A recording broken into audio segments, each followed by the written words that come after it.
Hello, good morning students. आज हम DElEd first year के विषय भारतीय समाज और शिक्षा के प्रकरण जेंडर के बारे में अध्ययन करेंगे। तो सबसे पहले हम जेंडर के बारे में कि जेंडर क्या है। जेंडर का अर्थ है लिंग।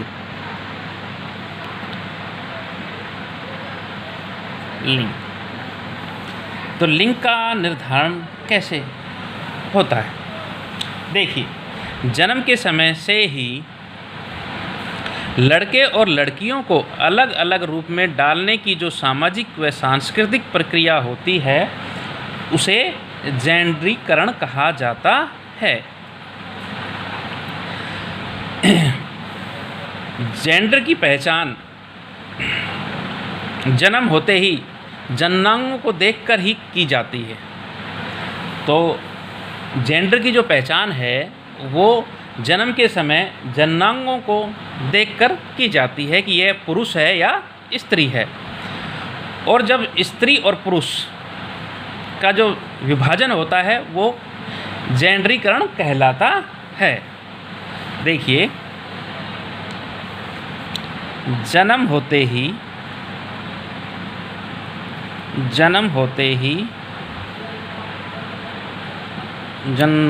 की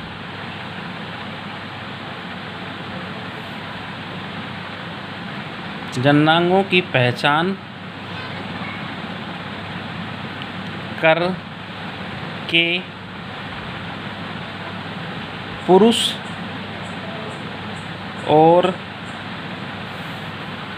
पुरुष और स्त्री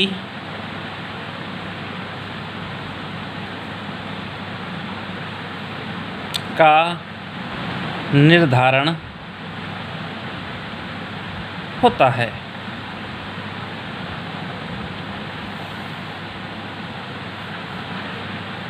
तो समझ गए, जन्म होते ही जननांगों की पहचान करके पुरुष और स्त्री का निर्धारण होता है। लड़के व लड़कियों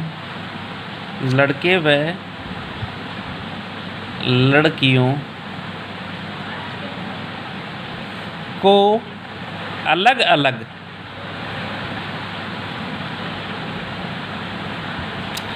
अलग रूप में डालने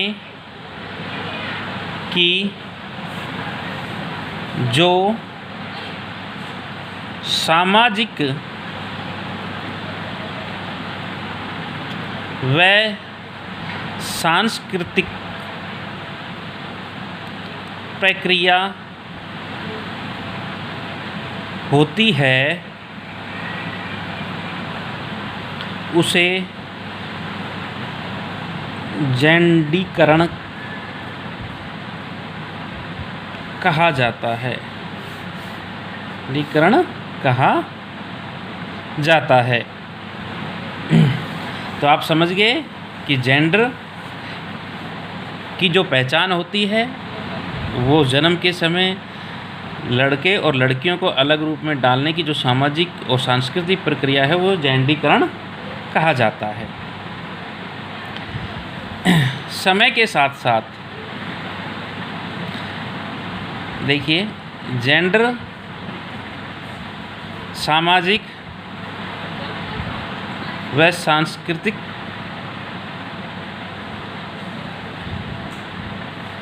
विशेषताएं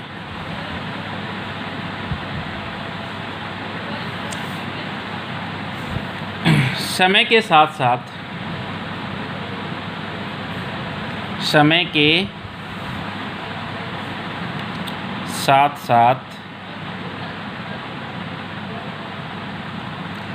अलग अलग जगह पर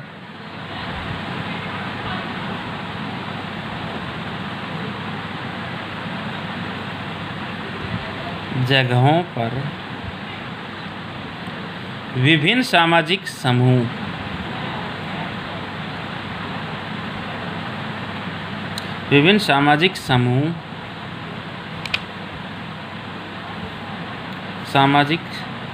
समूहों में भिन्न होती है। भिन्नता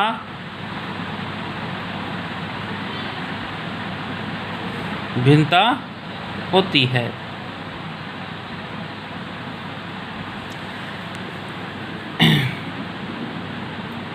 जैसे अपन उदाहरण के द्वारा एक ऐसे समझ सकते हैं कि एक मध्यम परिवार की लड़की की दुनिया घर और स्कूल तक ही सीमित होती है। यानी कि जो एक मध्यम वर्गीय परिवार है उसके जो बच्चे हैं, लड़के और लड़कियां, तो उनकी जो लड़कियों की जो है वो दुनिया घर और स्कूल तक ही सीमित होती है। जबकि आदिवासी लड़कियां, यानी कि जो निम्न वर्गीय या आदिवासी जो परिवार की जो लड़कियां हैं, उनकी जो दिनचर्या है वह मवेशी चराने, फल और पत्तों, टहनियों को तोड़ने और उनको इकट्ठा करने में ही होती है। यानी कि उनकी जो दिनचर्या है, यानी मध्यम वर्गीय परिवार की जो बच्ची है उसका तो जो दिनचर्या है वो सिर्फ स्कूल और घर तक ही सीमित होती है। और जो गरीब या आदिवासी जो परिवार की जो बच्चियां हैं उनको जंगलों में मवेशी चराने, फूल पत्ती तोड़ने, टहनियाँ, लकड़ी इकट्ठी करने में होती है। अब अंतर इतना है कि दोनों ही लड़कियां हैं, लेकिन उनके कामकाज में भिन्नता है। इसी प्रकार से जैसे लड़के और लड़कियों में भिन्नता है कि लड़कियों को सिर्फ ये कहा जाता है कि आप अपने घर में रहिए, आप अनावश्यक ना डोलें, अनावश्यक, क्योंकि उनको दुर्बल समझा जाता है। और लड़कों को बहादुर के रूप में प्रस्तुत किया जाता है कि उनको निडर, कि आप निडर हैं, बाहर भीतर जाने आने की उन्हें कोई रोक नहीं है। तो ये इन दोनों में जो हमारे जो समाज में जो फैली हुई भावनाएं हैं कि भाई लड़के और लड़कियों को एक केंद्रित कर दिया, कि आपको उसकी सीमाएं हैं निर्धारित कर दी। तो ये हमारे जो समाज की जो जेंडर, सामाजिक और सांस्कृतिक क्या हैं, विशेषताएं हैं। उसी प्रकार हमारे जो अब धीरे धीरे क्या है कि जेंडर जो समाज में जो जेंडर परिवर्तनशीलता आने लग गई है।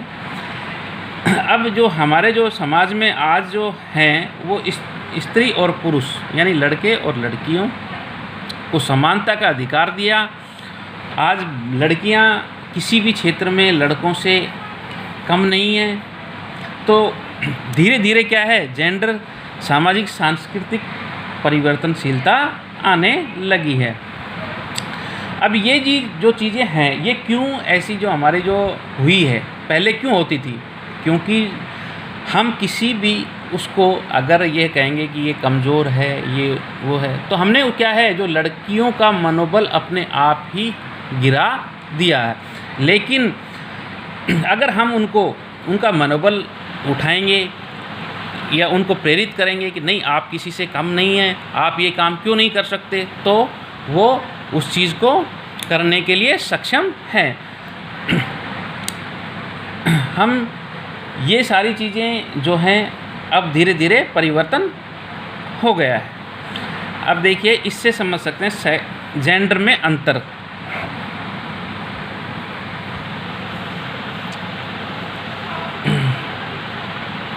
जेंडर में अंतर, पहला है सेक्स, जैविकीय या शारीरिक।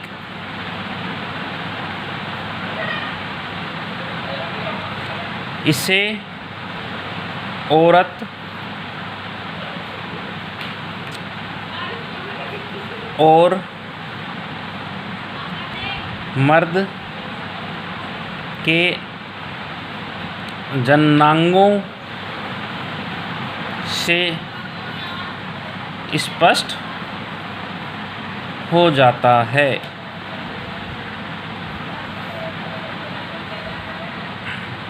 दूसरा इसमें पहला कि जेंडर ये सेक्स और जेंडर में अंतर, सेक्स और जेंडर में अंतर। जेंडर सामाजिक सांस्कृतिक है, इसका संबंध पुरुषोचित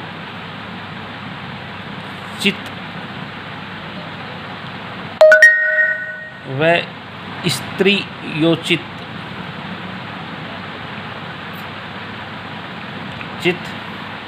गुणों,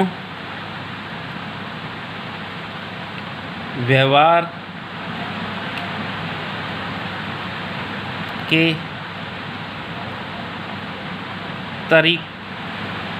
तरीकों, भूमिकाओं आदि से है। तो ये जो है ये सेक्स से संबंधित है, ये जेंडर से संबंधित है। दूसरा है सेक्स प्रकृति की देन है।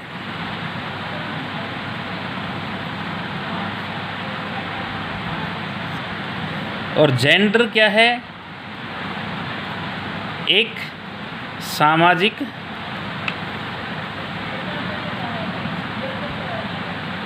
और सांस्कृतिक है।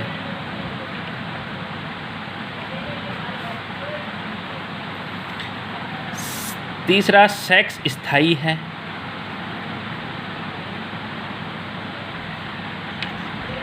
और जेंडर परिवर्तनशील है।